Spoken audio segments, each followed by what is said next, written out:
Ayın sıcak dokunuşuyla içindeki sezgi güçleniyor ve kalbinin sesini çok net duyuyorsun. Bu hafta geçmişi kapatıp yeni bir sayfaya usulca adım atmaya hazırsın.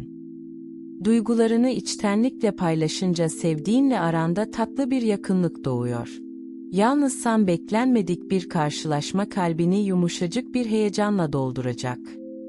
İş yerinde emeğin nihayet fark ediliyor ve sabrının karşılığını hissettiren fırsatlar kapını çalıyor.